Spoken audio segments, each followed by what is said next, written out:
हुज़ूर अनवर अलैहिस्सलातु वस्सलाम जन पंहिंजे नबूवत जे ज़माने में, इब्तिदाई नबूवत जे ज़माने में औरत ज़ात जे इज़्ज़त खे खस्ता ॾिसी, पस्त ॾिसी, पाण अलैहिस्सलातु वस्सलाम आला दर्जे जे ख़ुल्क़ मुबारक खे ज़ाहिर फरमाए, औरत जे तक़द्दुस खे बयान फरमायो। उन ज़माने में जॾहिं औरतुनि सां दरंदाना सलूक इख्तियार कयो वेंदो हो, जंहिं शख़्स खे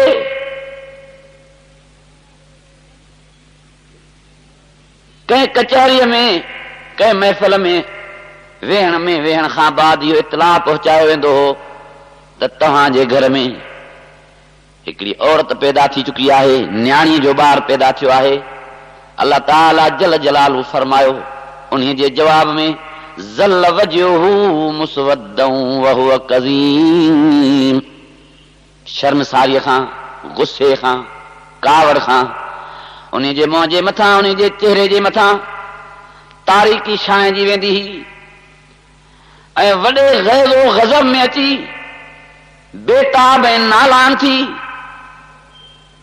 उन न्याणी ऐं उन पंहिंजे दुख्तर खे ज़ेरे ज़मीन दफ़न करण जे लाइ अहकामात जारी करे पाण खे शर्मसारीअ खां बचाइण जी कोशिश कंदो हो।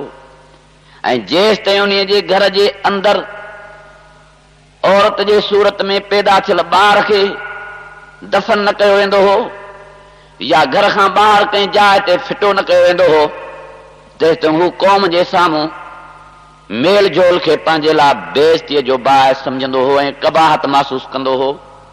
अहिड़े क़िस्म जे नहूसत खे जेकॾहिं दुनिया मां निजात ॾियाराई त मुंहिंजे प्यारे मोहम्मद करीम अलैहिस्सलातु वस्सलाम जे सुहिणे सलूक दुनिया खे निजात जो साईं खे चवां मौक़ो नसीब फरमायो। मुंहिंजे हुज़ूर अलैहिस्सलातु वस्सलाम जन पंहिंजे घर वारनि जो वॾो एज़ाज़ कंदा हुआ ऐं पंहिंजे न्याणियुनि सां वॾो प्यार ऐं मुहबत कंदा हुआ ऐं पंहिंजे न्याणियुनि जे औलाद खे कुल्हनि ते खणी, कुल्हनि मुबारकनि ते खणी मके जे घिटिन में दुनिया जे मग़रूरनि ऐं मुतकब्बरनि जे साम्हूं ज़ाहिर थी नुमायान अंदाज़ में न्याणियुनि जे हैसियत खे ज़ाहिर करणु फरमाईंदा हुआ। सैयदा अमामा रज़ी अल्लाह ताला अन्हा जा हुज़ूर अलैहिस्सलातु वस्सलाम जन जी ॾोहिटी थे हुज़ूर सल्लल्लाहु अलैहि वसल्लम जन कुल्हनि ते खणी, कुल्हनि मुबारकनि ते, नबूवत जे कुल्हनि मुबारकनि ते सवार फरमाए मके शरीफ़ जे घिटिन में घुमाए करे मके जे ज़ालिमनि, मके जे दरंदनि खे ॾेखारींदा हुआ त न्याणियुनि खे क़त्ल न कबो आहे, न्याणियुनि सां ज़ुल्म न कबा आहिनि, न्याणियुनि सां ज़्यादतियूं न कबियूं आहिनि, पर न्याणियुनि सां बि पुटनि जहिड़ो अञा बि वधीक प्यार कबो आहे। जे इंसानी नस्ल जे लाइ मर्द जे लाइ मर्द जी ज़रूरत आहे त उन सां गॾोगॾु औरत जी बि ज़रूरत आहे। बग़ैर औरत जे सिर्फ़ मर्द हुजण सां इंसानी नस्ल जी ज़्यादती नथी थी सघे। जेकॾहिं हुज़ूर सल्लल्लाहु अलैहि वसल्लम जन जे वजूद मुबारक जी दुनिया खे ज़रूरत महसूस थी त उन जे लाइ सैयदा आमना रज़ी अल्लाह ताला अन्हा जी बि ज़रूरत महसूस थी। जेकॾहिं दुनिया में रहंदड़ इंसाननि खे सैयदना हज़रत ईसा अलैहिस्सलातु वस्सलाम जी ज़रूरत महसूस थी त उन हज़रत सैयदना ईसा अलैहिस्सलातु वस्सलाम जे वजूद मुबारक जे लाइ सैयदा मोहतरमा बीबी मरियम रज़ी अल्लाह ताला अन्हा जी बि ज़रूरत महसूस थी। सवाइ औरत जे इंसानी नस्ल जी पैदावार बज़ाहिर नामुमकिन नज़र अची रही आहे। इन जे करे जंहिं शख़्स खे इंसान जे नस्ल सां मोहबत हूंदी उन जे दिल में लाज़मन इंसाननि जे वॾे अज़ीम रुकन ऐं मरकज़ी सतह जे अहमियत वारी शख़्सियत औरत जी बि ज़रूर इज़त हूंदी। हुज़ूर अलैहिस्सलातु वस्सलाम जन इंसाफ़ सां पंहिंजे घर वारनि में रवश हलंदा हुआ ऐं पंहिंजे इंसाफ़ वारी ज़िंदगीअ सां दुनिया खे साबित करे ॾेखारियाऊं त हिकिड़ी औरत ज़ात जी दिलि खे ख़ुशि करण बि अल्लाह ताला जल जलालहू जे रज़ामंदी जो सबबु बणिजी सघे थो। मुंहिंजे हुज़ूर सल्लल्लाहु अलैहि वसल्लम फरमायो जंहिं जाइज़ तरीक़े सां पंहिंजे हमशीर, पंहिंजे दुख्तर, पंहिंजे वालदा या पंहिंजे ज़ौजा जी दिल ख़ुशि कई जायज़ तरीक़े सां त अल्लाह ताला जल जलालु उन हिकिड़ी औरत जे जायज़ तरीक़े सां दिल ख़ुशि करण जे करे उन खे बि जन्नत जो लाइक़ बणाए सघे थो। अॼु दुनिया में औरतुनि सां ज़्यादतियूं थी चुकियूं आहिनि ऐं अमदन ज़्यादतियूं कयूं वञनि थियूं। अल्लाह ताला जल जलालु के क़ुरान मजीद में मिसाल कायम फरमाए औरत जे विकार खे और यानी औरत ज़ात जे विकार खे बुलंद फरमायो आहे। औरत जे असमत खे, औरत जे इज्जत खे, औरत जे सिदाकत खे अल्लाह ताला बयान फरमायो आहे।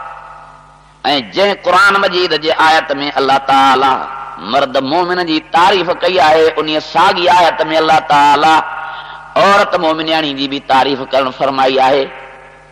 अल्लाह ताला जल जलालहू जंहिं जन्नत जे कॉलोनीअ में मर्द हिकिड़े मुस्लमान मर्द जो रहाशगाह तैयार करण फरमायो आहे, उन जन्नत जे कॉलोनीअ में साॻे वक़्तु नेकोकार ऐं मोमिना औरत जी भी अल्लाह ताला गुंजाइश रखण फरमाई आहे। ऐं जहिड़ी तरह अल्लाह ताला जल जलालहू जन्नत में मर्द जे एज़ाज़ खे बुलंद फरमायो आहे, अहिड़ी तरह अल्लाह ताला मोमिनाणी औरत जे एज़ाज़ खे भी बुलंद फरमायो आहे।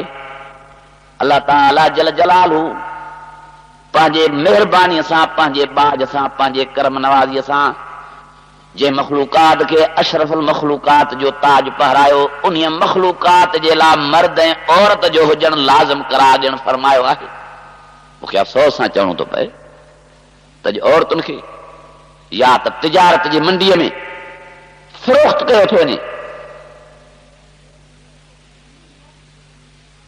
या अयाशी जे लाइ नाजायज़ तरीक़े सां इस्तेमाल कयो थो वञे या पंहिंजी इज़त हासिल करण जे लाइ वक़्तु ज़रूरत उन्हनि खे सिंगार जो ज़रियो बणायो थो वञे। इहो सरासर इस्लाम ऐं शरीयत जे ख़िलाफ़ प्रोग्राम। हुज़ूर अनवर अलैहिस्सलातु वस्सलाम जन फरमायो त सारी ज़मीन आसमान जा खजाना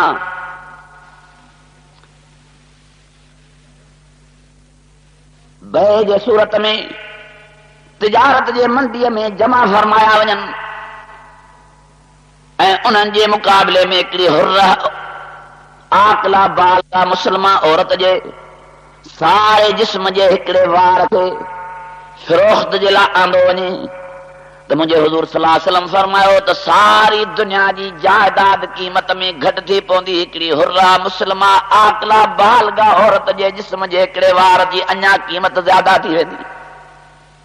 अॼु उनखे हज़ारनि में रुपयनि में फ़रोख्त करे दुनिया जा नफ़ा हासिल कया था वञनि। ऐं तिजारत जे मंडियुनि में गर्मा गर्म वापार जे सूरत में हार सिंगार करे सिजाए हुननि खे मैदान में आंदो थो वञे। अल्लाह ताला जल जलालहू अहिड़े शख़्स जे लाइ वरी सज़ा मुक़रर करणु फरमाई आहे। सरवरे कायनात अलैहिस्सलाम फरमायो क़यामत जे ॾींहुं हिकिड़े शख़्स खे आंदो वेंदो, उन ज़िंदा शख़्स खे अल्लाह ताला जल जलालहू जे साम्हूं बीहारियो वेंदो ऐं अल्लाह ताला जल जलालहू जे हुक्म सां उन जे सारे जिस्म जी खल लाथी वेंदी ज़िंदा शख़्स जी। उन जे गोश्त खे उन जे खून खे पधरो करे बाद में हुनखे जहन्नम जे तरफ़ रवानो कयो वेंदो। पुछा कई वेंदी इहो केरु शख़्स आहे जंहिंखे हेॾी बदतरीन सज़ा ॾिनी वई आहे, जंहिंजे अज़ियतुनि जी हद बयान करण खां मथे आहे ऐं सारी क़ौम इंसानी जे साम्हूं हुनखे अहिड़ी सज़ा जो लाइक़ बणायो आहे। इहो केरु शख़्स आहे? जवाब मिलंदो इहो शख़्स आहे जंहिं हिकिड़ी हुर्रा औरत, हुर्रा मुस्लिमा आकला बालगा औरत खे फ़रोख्त कयो हो। अॼु अल्लाह ताला उन खे इन सज़ा में इन मजाह ते पहुचाए जहन्नम रसीद फरमायो आहे। ज़ुल्म जी बाज़ार जी इंतहा थी चुकी आहे। अल्लाह ताला जल जलालहू मुझे प्यारे पैगंबर अलैहिस्सलातु वस्सलाम खे अहिड़े क़िस्म जे ख़ुराफ़ात खे दुनिया मां दूर करण जे लाइ मबूस फरमायो, जंहिंजे मुतल्लिक़ क़ुरान मजीद फरमायो मा अरसलनाका इल्ला रहमतल लिल आलमीन।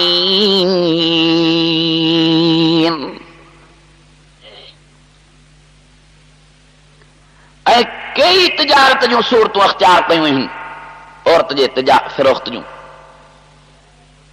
का औरत मंडी ऐं मार्केट जे मरकज़ ते बिहारे फ़िरोख़्त कई थी वञे, जंहिंजे फ़िरोख़्त जे लाइ दुनिया में बाज़ारनि में दलाल वेठल आहिनि,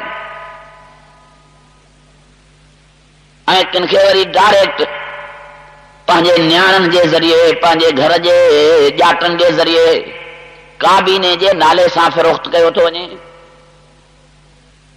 मुंहिंजे हुज़ूर अलैहिस्सलाम जन शरीयत पाक में काबीने जी वॾी हैसियत बयान फरमाई आहे, पर उहो काबीनो हूंदो रिवाजी तरह सां जेतिरो उन जे शोहर में, जेतिरो उन जे घोट में, जेतिरो उन जे मुड़ुस में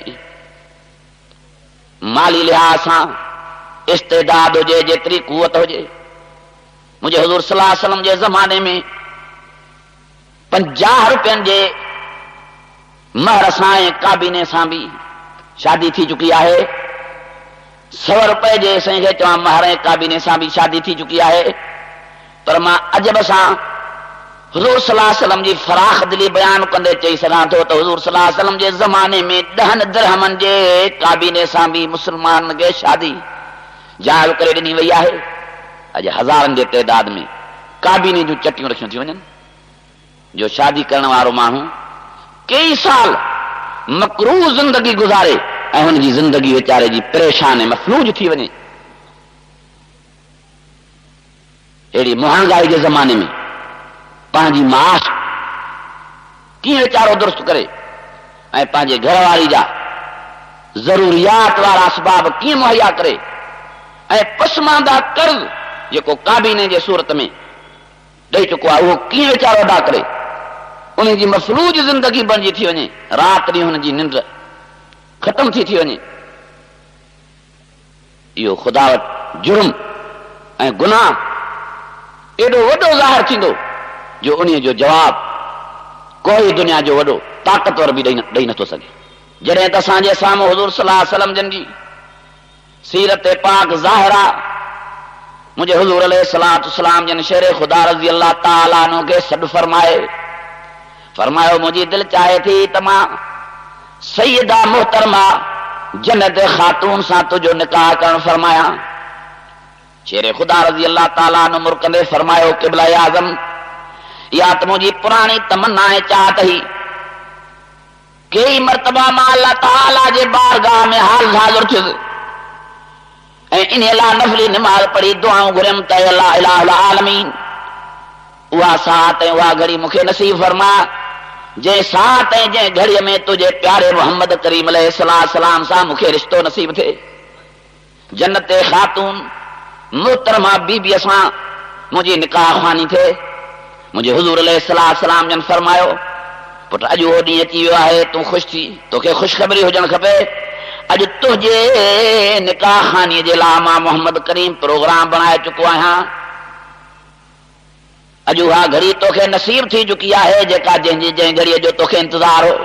शेर ख़ुदा जवाब में फरमायोसीं अल्हम्दुलिल्लाह, पर उन टाइम में तव्हां इहा महिरबानी करणु फरमाई आहे जंहिं टाइम में हिकिड़े तरफ़ खां सुकूनत जे लाइ रहाश जे लाइ मुंहिंजी जॻह तयारु न आहे ऐं ॿिए तरफ़ खां घर जे भातियुनि जे लाइ या पंहिंजे लाइ ॾाज ॾावण जो सामान हासिल करण जे लाइ मां वटि का मालियत कान्हे का।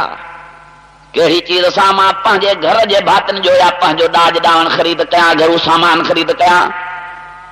महिरबानी करे का वक़्त जी गुंजाइश रखो जंहिंमें मां सुकूनत ऐं रहाश जी बि का जाइ तयारु करे सघां ऐं पंहिंजे घर जे भातियुनि जे लाइ बि को साईं खे चवां कपिड़े लटे जो को ज़रूरी सामान जो इंतज़ाम करे सघां। मुंहिंजे प्यारे मोहम्मद करीम साईं सल्लल्लाहु अलैहि वसल्लम जन रहमतुल आलमीन ख़ातम नबीन शफ़क़त जे दरिया खे मौज में आणे फरमाइनि था, ए अलीउल मुर्तज़ा, मायूस थियण जी, ग़मगीन थियण जी, परेशान थियण जी का ज़रूरत नाहे। जे तोखे घरू साज़ो सामान वठण जी कुवत कान्हे त उहो बि मां मोहम्मद करीम जे ज़िम्मे आहे। मां पंहिंजे न्याणीअ जो ॾाज ॾावण त तयारु करे चुको आहियां, पर जे तुंहिंजे ज़रूरत जो को सामान रहियल आहे त उहो बि मां मोहम्मद करीम सहुरे जे ज़िम्मे आहे। जेकॾहिं सुकूनत जे लाइ या रहास जे लाइ का अहिड़ी जॻह कान्हे का त उहा सुकूनत ऐं रहास जी जॻह ठाहे ॾियण बि मां मोहम्मद करीम जे ज़िम्मे आहे। रिश्तो इन्हीअ जो नालो आहे जो पंहिंजे न्याणे खे हर सहूलियत ॾिजे जेतिरो थी सघे। इन्हीअ जो नालो रिश्तो न आहे जो उन्हीअ जे मथां एॾियूं चटियूं रखजनि जो कई साल हुन जी परेशान ज़िंदगी गुज़रे ऐं उन्हीअ खे बेख़ाबीअ में बेआरामीअ में दर बदर दरवाज़नि ते धिका खाइणा पवनि। अहिड़े क़िस्म जे ज़ालिमाना रिश्ते करण वारे जी अल्लाह ताला वटि सज़ा संगीन आहे। रब तबारक व तआला फरमायो, अहिड़े क़िस्म जे नाजाइज़ तरीक़नि सां हुज़ूर सल्लल्लाहु अलैहि वसल्लम जे शरीयत जी बेहुरमती करण वारनि जे लाइ असां वटि दर्दनाक अज़ाब तयारु आहे। उहो जॾहिं इन्हनि खे अज़ाब ॾिनो वेंदो पोइ इहे ज़ालिम क़िस्म जा इंसान दाहूं कंदा, चीखूं कंदा, पुकारूं कंदा, पोइ अल्लाह ताला जे तरफ़ां उन्हनि खे जवाबु मिलंदो, फ़ज़ूक़ू अज़ाबल हरीक़।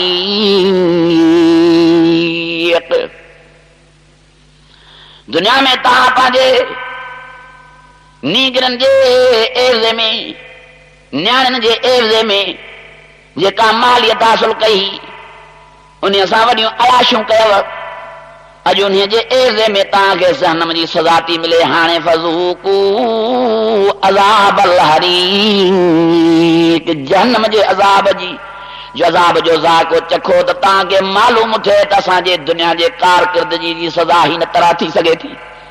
अल्लाह ताला जमी मुस्लमाननि खे चल ज़ालिमाना रवश खां बचाए। मूं अर्ज़ बि कयो टिनि क़िस्मनि सां त दोस्तो अज़ीज़ो, मूं अर्ज़ बि कयो त केतिरनि ई क़िस्मनि सां आले निसाह सां औरत ज़ात सां ज़्यादती थी कई वञे ऐं ज़ुल्म जो बर्ताव थो बरसियो वञे। हिकिड़े तरफ़ खां इहो तरीक़ो ज़ुल्म जो औरत ज़ात जी क़ीमत करे, बहा करे, उन जे विकार ऐं इज़त खे ख़तमु कयो थो वञे, ऐं ॿिए तरफ़ खां उन औरत खे नऊज़ बिल्लाह अयाशी जे लाइ इस्तेमालु कयो थो वञे, नाजाइज़ कमनि जे लाइ, अयाशी जे लाइ। अल्लाह ताला जल जलालहू सैयदना आदम अलैहिस्सलाम खे संदसि तलब मुताबिक़ सैयदा मोहतरमा वालिदा माजिदा हवा अलैहिस्सलातु वस्सलाम अता फरमाई। इन्हीअ जे लाइ तो हू जायज़ तरीक़े सां पंहिंजी ज़रूरत पूरी फरमाए ऐं इन्हीअ औरत बीबी हवा रज़ी अल्लाह ताला अन्हा जे ज़रिए दुनिया में इंसानी नस्ल जी पैदावार थी। सिर्फ़ इन्हीअ कम जे लाइ औरत खे इस्तेमालु करणु त हिन जी अयाशी पूरी थिए, इहो इंतहा दर्जे जो ज़ुल्म आहे, सो बि नाजाइज़ तरीक़नि सां। जंहिं अयाशीअ जे मंज़िलुनि ते पहुची कई असांजा इंसान दोस्त ऐं भाइर ईमान खां ख़ारिज थी चुका आहिनि ऐं जहन्नम जे हदुनि ते वञी पहुता आहिनि। इन करे अल्लाह ताला जल जलालहू बार बार क़ुरान अज़ीम में मना फरमाई, वल्लज़ीन हुम लिफ़ुरूजिहिम हाफ़िज़ून इल्ला अला अज़वाजिहिम औ मा मलकत अयमानुहुम फ़इन्नहुम गैर मलूमीन। जबरदस्त लफ्ज़न में तंबीह कई वई ऐं साफ़ लफ्ज़न में फरमायो ला तक़रबु ज़िना इन्नहु कान फ़ाहिशतन व साअ सबीला।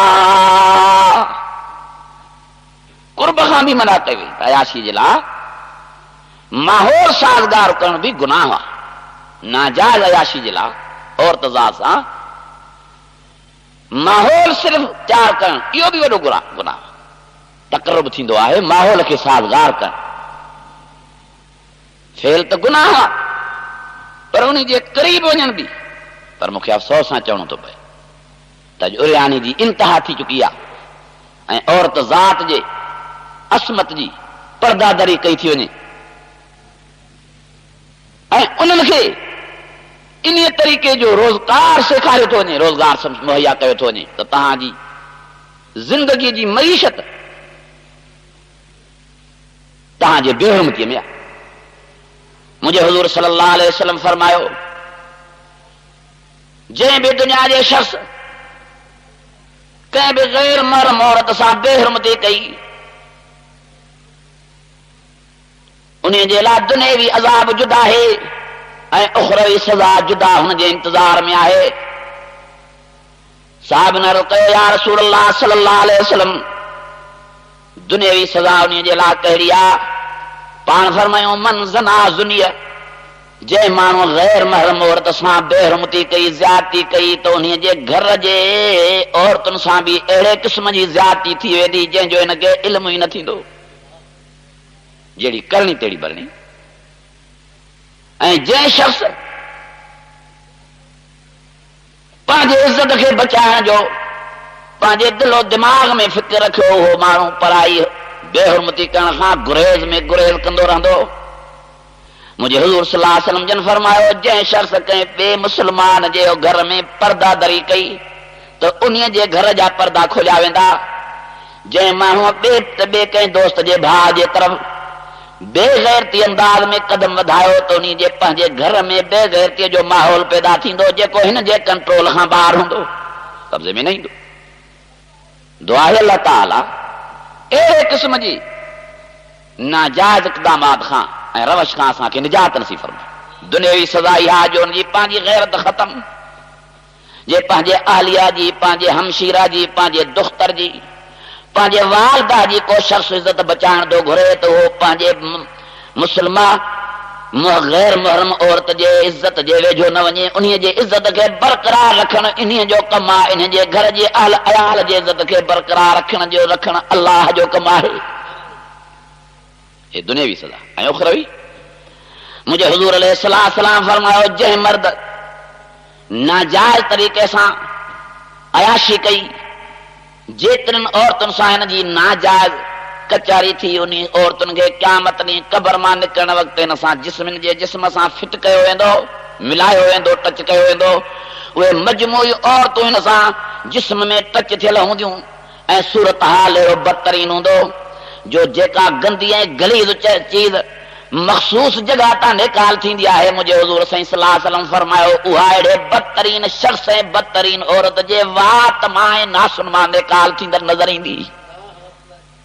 ऐं जंहिंजे मुतलक मुंहिंजे हुज़ूर सल्लल्लाहु अलैहि वसल्लम फरमायो त उन जे गंदगी ऐं गिलाज़त जी बदबू मेलनि जे फ़ासिले ते पई असरअंदाज़ थींदी, जो वॾे आवाज़ सां ऐलान थींदा, वलंदा आवाज़ थींदा त हटी वञो, रस्ते खां हटी वञो, जो बदतरीन मर्दनि औरतुनि जी जमात जहन्नम ॾे रवानी थी चुकी आहे, जंहिंजे ॾिसण जे लाइ बि कंहिंजी दिलि न चाहींदी जो उन्हनि जी को सूरत ॾिसण लाइ तयारु थी। अञा मां वधीक चई सघां थो, मुंहिंजे हुज़ूर सल्लल्लाहु अलैहि वसल्लम फरमायो, अहिड़ी तरह ग़लत तरीक़े सां ज़िंदगी गुज़ारण वारी औरत जेतिरनि ई गैर महरम मर्दनि सां कचहरी करे ज़िंदगी बसर करे चुकी आहे, उहे सभई मर्द उन जे जिस्म सां क़यामत ॾींहुं हीअं टच थियल हूंदा, सभई पिया नज़र ईंदा ऐं सभिनी जी सूरत हाल संगीन हूंदी। अञा मुंहिंजे हुज़ूर सल्लल्लाहु अलैहि वसल्लम वधीक फरमायो त उहो नाजाइज़ शर्मगाह जेको आहे, हर हिकु मर्द ऐं औरत नाजाइज़ कमु कंदड़ जे नेड़ ते फिट थियल हूंदो, गली सूरत में, जो सारी दुनिया खे उन्हनि जे चेहरे ॾिसण खां नफ़रत ऐं कबाहत पई ईंदी ऐं पूरे आसमान जा मलाकुनि जे मथां फिटकार ऐं लानत कंदा रहंदा। मूंखे अफ़सोस सां चवणो थो पए, अॼु असांजे औरतुनि सां केतिरनि क़िस्मनि सां ज़्यादतियूं कयूं थियूं वञनि। हिकु तरफ़ सां इहो ज़ुल्म आहे जो मार्केट ऐं मंडीअ में हुननि खे फ़रोख़्त कयो थो वञे, बे तरफ़ खां उन्हनि खे अयाशीअ जे लाइ इस्तेमाल करे उन्हनि जी पर्दादरी कई थी वञे, उनजी असमत लुटी थी वञे, उन्हनि खे इहो ज़रिए मास सम्झायो थो वञे। कई औरतूं असांजे मौजूदा माहौल खे ॾिसी नऊज़ बिल्लाह लाल बाज़ारनि में मख़सूस जॻहुनि में नाजायज़ कसब करण जे लाइ अची पंहिंजो मुक़रर जॻहुनि ते वक़्तु गुज़ारनि थियूं ऐं जंहिंजे ज़िंदगीअ जो पेशो ऐं माउ जो ज़रियो हराम ऐं नाजायज़ तरीक़े सां थी रहियो आहे। ख़ुदा जे कोर्ट में इन्हनि मर्दनि ऐं इन्हनि औरतुनि जो हाल ॾिसण जहिड़ो न हूंदो जिन इन मंज़िल ते पंहिंजी ग़ैरत खे चैलेंज कई आहे। अल्लाह ताला जल जलालहू मर्द ऐं औरत जे लाइ वॾा फ़ैसिला फरमाया। रब साईं फरमायो कुल्लिल मुमिनीन यग़ुज़्ज़ू मिन अबसारिहिम। जॾहिं त गैर महरम औरत खे मर्द खे ॾिसण जी इजाज़त नाहे ऐं गैर महरम मर्द खे औरत खे ॾिसण जी इजाज़त नाहे त अॻिते वधी करे नाजाइज़ साईं गेचा मंज़िल ते पहुचण तव्हांखे कंहिं जाइज़ करे ॾिनो आहे। जंहिं बुछड़ाईअ जे करे अॼु मुल्क में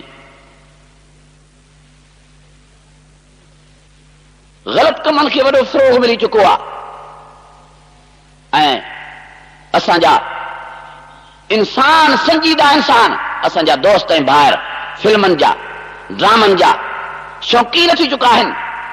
पंहिंजे ज़िंदगीअ जी हुननि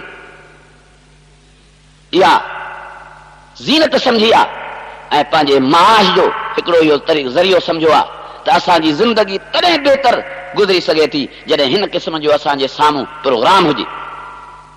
ऐं इस्लाम वारे जे लाइ ईमान वारे जे लाइ बदतरीन में बदतरीन उहो प्रोग्राम आहे जंहिंमें नऊज़ बिल्लाह गैर महरम औरतूं मौजूद हुजनि या उन्हनि जूं तस्वीरूं मौजूद हुजनि। मुंहिंजे हुज़ूर अलैहिस्सलातु वस्सलाम फरमायो अल्लाह अकबर। मुंहिंजे हुज़ूर अलैहिस्सलाम फरमायो त हिकिड़ी नेकनि जी मजलिस आहे, सालनि जी गॾिजाणी आहे, उन में हिकिड़ी गैर महरम औरत वेठी आहे त उन सारी जमात जे मथां बजा रहमत जे ख़ुदा जो गज़ब ऐं लानत थी करे उन बेपर्दा औरत जे करे ख़ुदा जे गज़ब खे जोश अची थो वञे। ऐं अल्लाह ताला जल जलालहू अहिड़े क़िस्म जे औरतुनि जी अल्लाह ताला क़ुरान पाक में संजी वॾी कुशादगीअ सां तारीफ़ कई आहे। या निसा नबी लस्तुन कादिम मिनन निसा, या निसा नबी लस्तुन कादिम मिनन निसा। ऐ मुंहिंजे प्यारे पैगंबर अलैहिस्सलातु वस्सलाम जूं बीबियूं, अहां आम औरतुनि जहिड़ियूं न आहियो। तव्हांजी वॾी हैसियत ऐं इज़त आहे जो तव्हांखे अहिड़े चूंडियल पैगंबर अलैहिस्सलातु वस्सलाम जे निकाह में आंदो वियो आहे जंहिंजो मिसल दुनिया में मौजूद न आहे। जेका औरत अहिड़े पैगंबर जे निकाह में अची चुकी आहे उन औरत मुंहिंजे वालदा माजिदा अमर जो बि दुनिया में मिसल थी नथो सघे। लस्तुन कादिम मिनन निसा, मालूम थियो त औरत ज़ात जी बि इज़त वॾी थी सघे थी। क़ुरान साबित थो करे त औरत ज़ात जी अल्लाह ताला जल जलालहू भी वॾी इज़त करणु फरमाई आहे। जिन खे अॼु असां या भाई ऐं दोस्त अयाशी जे लाइ चंद दुनिया जे पैसनि ऐं ॾोकड़नि ते इस्तेमाल करे रहिया आहिनि। इन ज़ुल्म जो जवाब अल्लाह ताला वटां एॾो सख़्तु मिलंदो जो सारी ज़मीन अल्लाह जी डाहूं ऐं चीखूं कंदी ऐं अहिड़े क़िस्म जी ज़ालमाना रवश में ज़िंदगी गुज़ारण वारे खे जहन्नम जी बाहि नऊज़ बिल्लाह जलाए बेताब ऐं नालान बणाए छॾींदी। अल्लाह ताला शल समूरनि खे बचाए। ऐं टे तरफ़ खां औरतुनि खे सींगार जे लाइ इस्तेमाल कयो थो वञे। वॾा वॾा माण्हू पंहिंजूं घर वारियूं, पंहिंजूं भेनर, पंहिंजूं धीअर बेपर्दे करे पाण सां गॾु वठी था वञनि त जेकॾहिं असांखे इज़त न मिले असांजे करे त असांखे पंहिंजे दुख्तर जे करे, हमशीरा जे करे, बीबीअ जे करे का इज़त हासिल थिए। इहे बि इंसान आहिनि, इहे बि मुस्लमान आहिनि, इहे बि मर्द आहिनि। जॾहिं त असां उन हज़रत आदम अलैहिस्सलाम जी औलाद आहियूं जंहिंजे गैरत, जंहिंजे ईमानी जज़्बे जन्नत जहिड़ी पाक जगह ते बीबी हवा खे कंहिं ॿिए जे मुंहुं पवण जे लाइ इजाज़त न ॾिनी, पाण उन सां गॾु हुआ ऐं असां उन जो औलाद थी करे नऊज़ बिल्लाह इन मंज़िल ते पहुता आहियूं जो पंहिंजे श्रंगार जे लाइ असां पंहिंजी औरतुनि खे, पंहिंजे घर वारनि खे, पंहिंजे न्याणियुनि खे, पंहिंजे भेनरुनि खे कमयाणे पाण खे दुनिया में मशहूरु कयूं। इहो मशहूरु करणु न आहे, पाण खे बदनाम करणु। सिर्फ़ु इन पासे ॾिसणो न आहे त असांजूं इहे औरतूं आहिनि, हुन पासे ॾिसणियूं आहिनि त इहे आदम अलैहिस्सलाम जे मोहतरमा बीबी हवा जी औलाद आहिनि। जेकॾहिं आदम अलैहिस्सलाम जी का इज़त आहे त उन सां गॾोगॾु बीबी हवा साण जी बि वॾी इज़त आहे। जेकॾहिं हुज़ूर अलैहिस्सलाम जी इज़त आहे त उन जे वालिदा मोहतरमा आमना साण रज़ी अल्लाह ताला अन्हा जी बि वॾी इज़त आहे। जेकॾहिं हुज़ूर सल्लल्लाहु अलैहि वसल्लम जी वॾी इज़त आहे दुनिया में त उन सां गॾोगॾु उन जे बीबियुनि सगोरनि जी बि वॾी इज़त आहे। जेकॾहिं हुज़ूर सल्लल्लाहु अलैहि वसल्लम जी का वॾे में वॾी इज़त आहे त उन जे न्याणियुनि जी बि दुनिया में वॾी इज़त आहे। बीबी रुक़ैयत, बीबी उम्मे कुलसूम, बीबी ज़ैनब ऐं बीबी फातिमत ज़हरा रज़ी अल्लाह ताला अन्हुन जी बि वॾी दुनिया में इज़त आहे। हुज़ूर सल्लल्लाहु अलैहि वसल्लम फरमायो त सारी दुनिया जूं औरतूं क़यामत जे मैदान में जॾहिं निर्वार थी बीहंदियूं त हिकिड़े तरफ़ खां उन्हनि औरतुनि जी अॻुवाणी करण जे लाइ मुंहिंजी मोहतरमा न्याणी जन्नत ख़ातून हूंदी ऐं ॿिए तरफ़ खां उन्हनि जी अॻुवाणी करण वारी लूत अलैहिस्सलाम ऐं नूह अलैहिस्सलाम जूं बीबियूं हूंदियूं, जिन जे अॻुवाणीअ जे लाइ लूत अलैहिस्सलाम ऐं नूह अलैहिस्सलाम जूं बेफ़रमान ओ बीबियूं हूंदियूं, उन्हनि जी रवानगी जहन्नम जे तरफ़ थींदी ऐं जिन जी अॻुवाणी जन्नत ख़ातून मोहतरमा फातिमा रज़ी अल्लाह ताला अन्हा करण फरमाईंदी, उन्हनि जी रवानगी अल्लाह जे जन्नत जे तरफ़ थींदी। दुआ आहे अल्लाह ताला असांजे जमी मुस्लमान औरतुनि खे पुरवकार ऐं बाइज़त ज़िंदगी गुज़ारण जी तौफ़ीक़ अता फरमाए। मूंखे चवणो थो पए त असांजे कमज़ोर ईमान वारनि मर्दनि जे लाइ अॼोकियूं बेपर्दा औरतूं वॾो मसइलो बणिजी पयूं। नथो माण्हू पंहिंजो बचाव करे सघे अहिड़े माहौल में। इन जे करे अल्लाह ताला जल जलालहू अहिड़नि औरतुनि जे लाइ सज़ा मुक़ररु कई आहे जेका सज़ा एॾी दर्दनाक हूंदी जो बर्दाश्त करण खां मथे हूंदी। मुंहिंजे हुज़ूर अलैहिस्सलाम फरमायो त इहा बि क़यामत जे आख़िरी निशानियुनि मां वॾी निशानी आहे जो औरतूं हूंदियूं पर माइलातुन मुमीलातुन, माण्हुनि खे छिकींदड़ हूंदियूं पाण ॾे ऐं माण्हू बि हुननि जे कढ लॻा कढ साईं खे चवां हुननि जे पोयां मुश्ताक थिया कढ लॻाईंदा। ही बि माण्हुनि मर्दनि खे पाण जे तरफ़ पंहिंजे तरफ़ माइल कंदियूं ईंदियूं। अहिड़े क़िस्म जे औरतुनि खे मुंहिंजे हुज़ूर साईं फरमायो क़यामत ॾींहुं अल्लाह ताला भोलनि ऐं बांदरनि जे सूरत में बणाए जहन्नम रसीद कंदो। हिन जो क़यामत जे मैदान में हिसाब किताब न थींदो। पर वॾे में वॾो जुर्म औरत ज़ात जे इन बेहूदे माहौल ते पहुचण जे लाइ वॾे में वॾो जुर्म असां मर्दनि जो आहे। जेकॾहिं असां उन्हनि खे कंहिं सुठी लाइन ते हलायूं, जाइज़ तरीक़नि ते ज़िंदगी गुज़ारण जे लाइ असबाब मुहैया करे ॾियूं, बचपन में हुननि खे हया ऐं पर्दो सेखारियूं, कुझु सम्झ जे ज़माने में हुननि खे दीन जो इल्मु हासिल करायूं, पैगंबरी प्रोग्राम सम्झायूं, पैगंबर अलैहिस्सलाम मिठड़े मोहम्मद करीम सल्लल्लाहु अलैहि वसल्लम जे बीबियुनि सगोरनि ऐं न्याणियुनि सगोरनि जी सीरत सम्झायूं त उहे अॼोकियूं औरतूं बि कंहिं मंज़िल ते पहुची सघनि थियूं। ऐं वरी जवानी जे मंज़िल ते पहुचण खां बाद हुनखे जाइज़ तरीक़े सां हुनखे पंहिंजा घर ॾियूं त औरतूं गुनाह खां बची सघनि थियूं। बचपन में असां वटि तरबियत सही कान्हे औरतुनि जे लाइ, मुंहिंजे अमड़ियुनि भेनरुनि जे लाइ। थोरो अॻिते वधण खां बाद हुननि जे लाइ असांजे मुस्लमाननि वटि मुल्क जे माण्हुनि वटि दीन जी तालीम कान्हे। फलां साहब जी न्याणी बि आला तालीम जे लाइ लंडन रवानी थी वई। छा इहा तालीम आला तालीम आहे जेका पैगंबरी तालीम जे बराबरि मुक़ाबले में आहे? रब साईं फरमायो या अय्युहल्लज़ीना आमनू ला तत्तखिज़ुल यहूद वन नसारा औलिया। साफ लफ़्ज़ ऐ दुनिया जा ईमान वारो, इन तालीम खे कीअं था आला तालीम चओ जेका तव्हांजे दुश्मननि यहूद ने नसारनि जी तालीम आहे? तहांजी आला तालीम त जन्नत खातून वारी तालीम आ, तहांजी आला तालीम त अम्मा खदीजतुल कुबरा रज़ी अल्लाह ताला अन्हा वारी तालीम आ। तहांजे ला आला तालीम त पैगंबरी तालीम आहे। अर्रहमान अल्लमल कुरआन खलकल इंसान अल्लमहुल बयान।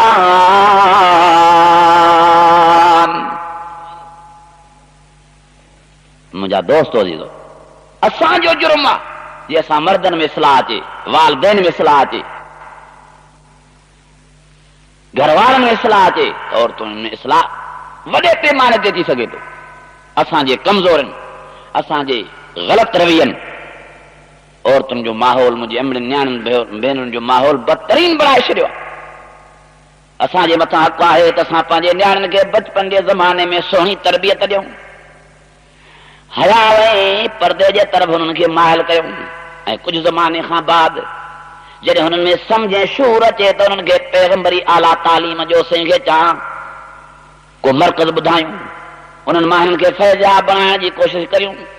ऐं जॾहिं जवानी जे मंज़िल ते पहुचनि त असांजे मथां लाज़िम आहे त असां हिननि खे जाइज़ तरीक़े सां हिननि खे सही माण्हू उन्हनि खे पंहिंजा सही खे चां घरवारा बणाए ॾियूं। असां अहिड़ा माण्हू था हुननि खे ॾियूं जेके उन्हनि खे फारन जा चकर ॼाणाइनि, जेके हुननि खे बेपर्दे कनि, जेके हुननि खे उरियानी ऐं फाश जा प्रोग्राम ॾेखारनि। ऐं असां उन्हनि खां वरी चिथे चॿे एतिरी मालियत हासिल कयूं जो अॻिते असांजी न्याणी ज़िंदगी भर उन जे अॻितों शर्मसार थी गुज़ारे। मुंहिंजे हुज़ूर सल्लल्लाहु अलैहि वसल्लम फरमायो, अल्लाह जे ज़मीन ते इन खां मथे को ज़ालिम थी नथो सघे जेको मुस्लमान औरत जी बह करे ऐं उन जे तिजारत खे पंहिंजे लाइ ज़रिए माश बणाए अल्लाह ताला जी ज़मीन ते दरिंदाना ज़िंदगी गुज़ारण वारो, ज़ालिमाना ज़िंदगी गुज़ारण वारो शख़्स आहे त इहो आहे।